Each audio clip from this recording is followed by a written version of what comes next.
Yann était plongeur professionnel et il disait que la religion, c'était pour les tout vieux. Il n'avait rien à faire avec. Mais un jour, il a été attaqué par 5 méduses venimeuses. Là, il a compris qu'il fallait crier à quelqu'un. Qui? Regardez.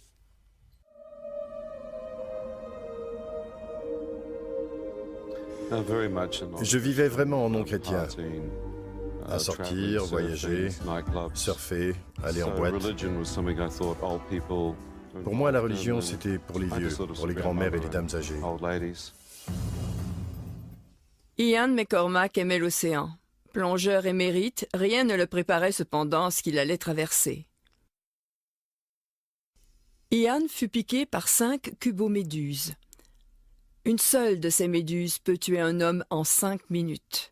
Ian n'était pas prêt à mourir. Lorsque j'ai été atteint, le pêcheur est devenu tout pâle. Il m'a dit « Yann, une seule de ces méduses peut te tuer ». Je sentais le poison monter rapidement dans mon corps. Je savais qu'il me restait peu de temps. Quand on m'a mis dans l'ambulance, j'étais déjà complètement paralysé. J'avais peur, mais je me disais « Qui sait, je vais peut-être m'en sortir ».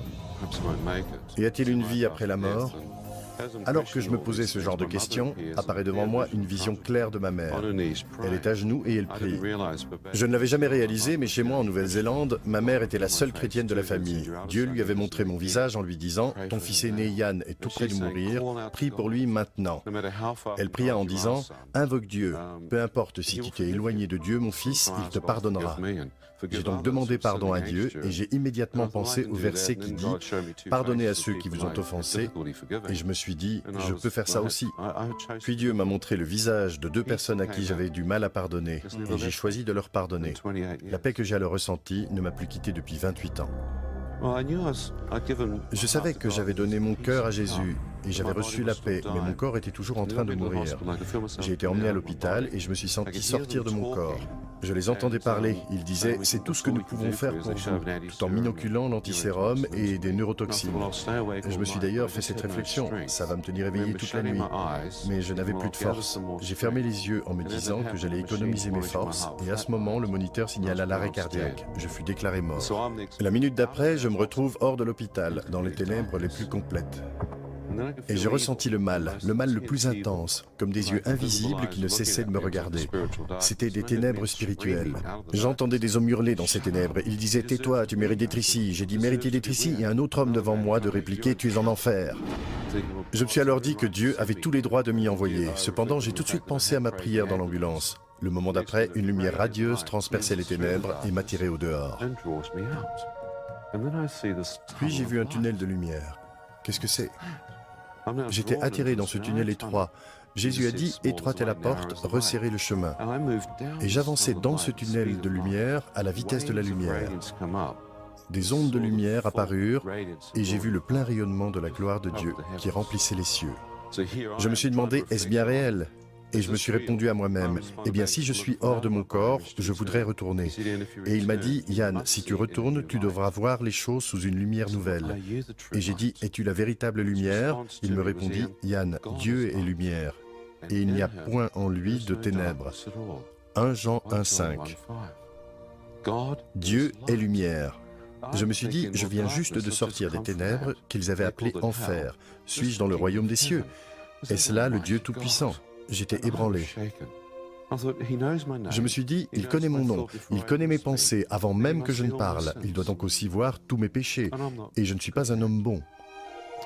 Je me suis mis à pleurer comme un enfant, alors que je ressentais des vagues d'amour et d'acceptation m'envahir. Je me disais, mais Seigneur, tu ne peux pas m'aimer.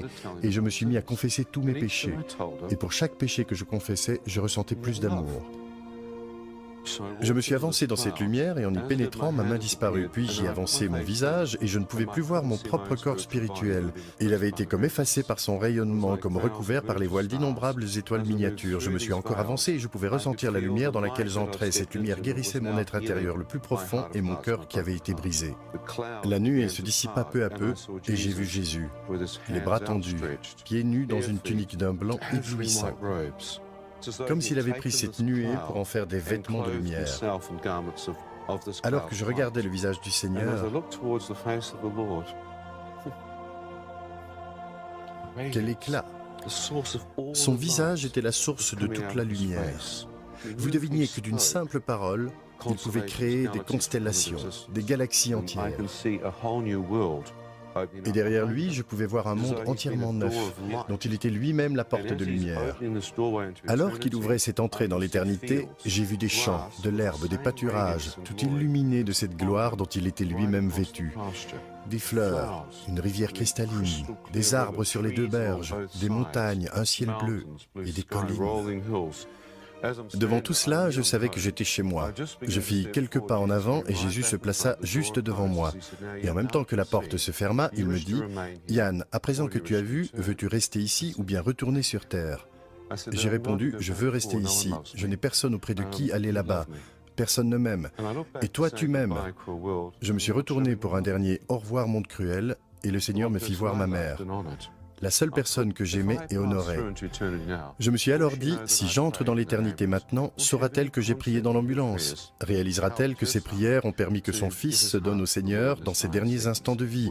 Aura-t-elle un moyen de le savoir? Non, ai-je conclu. Ce serait égoïste de ma part d'entrer dans l'éternité en laissant ma mère m'enterrer avec la pensée que son fils est perdu et en enfer. Alors j'ai dit, Seigneur, je veux retourner. Et il a répondu, Yann, si tu retournes, tu devras voir les choses sous une lumière nouvelle, une perspective céleste et non plus une perspective terrestre et temporelle. J'ai à nouveau regardé, il y avait mon père, mon frère et ma sœur, des centaines de milliers de personnes se tenant derrière eux comme un océan d'humanité. J'ai demandé qui sont-ils et il a dit, Yann, je veux que tu retournes et que tu leur parles parce que la plupart ne vont plus à l'église. J'ai répliqué, mais Seigneur, je ne les aime pas, je ne les connais pas. Et il me dit, Yann, moi je les aime et je souhaite que chacun d'entre eux puisse me connaître. J'ai répondu, je ne comprends pas cet amour.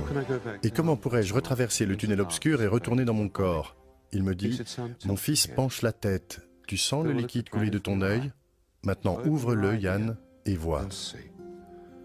Alors que j'ouvrais mon œil, je fus instantanément de retour dans mon corps, allongé sur une table dans une morgue.